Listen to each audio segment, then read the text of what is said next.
That's a strong parable. I'd like to dwell on that a little bit in regard to Lazarus. There are many Lazaruses in our lives. And the point also of Jesus' teaching here is the sin of omission, that it was right in front of me and I deliberately chose not to. By my baptism, I am obliged, if something in front of me needs attending, a poor person, I just can't let that go because I'm contradicting what it means to be in Christ it's right in front of me. And the rich man saw it. He saw it all the time, daily, right in his backyard, and did nothing but kept stuffing himself and ignoring what he saw was a need. When I was going through some real hard time with depression, I went to a therapist, a pre-psychologist at Catholic University in Washington, D.C., and as I walked into his office, there was a banner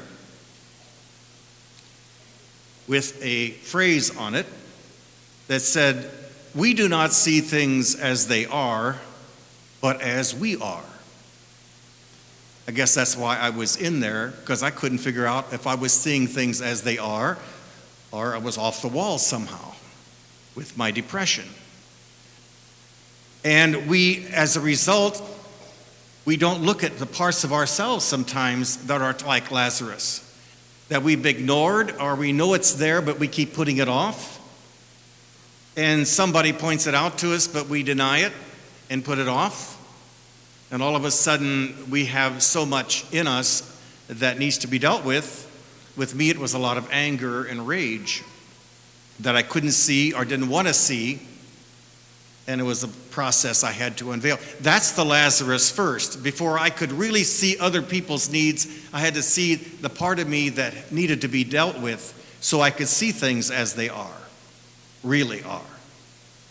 Because I was blinded by my own pain. We all have an inner Lazarus, and we also have the outer Lazarus. The outer Lazarus can happen in different ways, at home and other places where the need is there and nobody's paying attention to it. Like the lady, I was in Hinesville, Georgia, preaching at this Army base, a parish mission. And I used that phrase, we do not see things as they are, but as we are. And then I tied into that with life is what's going on while you and I are busy doing something else. We're living in another stage of vision. We don't see the need or the life we could have. And this lady wrote me a letter after that and said to me that I woke up during the mission realizing right in front of me is my 10-year-old daughter. I'm a single parent. And I'm working at the base full-time in computer, almost 12 hours a day. When I come home, we have a quick dinner. I make sure that she has something. And then I give her homework, and I go back into the other room and work again on the computer. And the life I have with my daughter right in front of me is being neglected. She woke up to her Lazarus. Her 10-year-old daughter did not have her mother present to her most of the time. Her mother was always in the computer.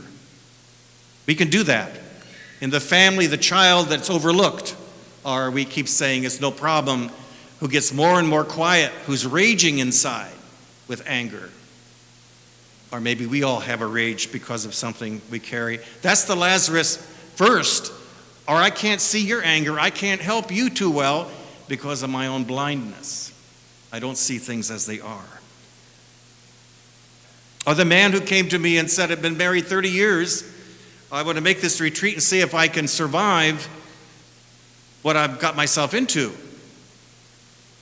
And he and his wife, to look at a thing that they built their lives around. When they got married, they were agreed to have 2 jobs so they could have their dream house. He said, didn't call it a home, he called it a dream house. And they gave all their energy all these years to this mansion. And he told me it was beautiful. But he says, I'm on this retreat because I'm 30 years into this marriage and we're on the verge of a divorce. And all our children are alienated from us. Well, of course. You were never home. The children were in front of them. but they were absorbed where their treasure was, where their vision was, blinded by this thing called that house. Like Dives with his wealth, and right in the same house, almost in the front door, is Lazarus, are the children that have something to say.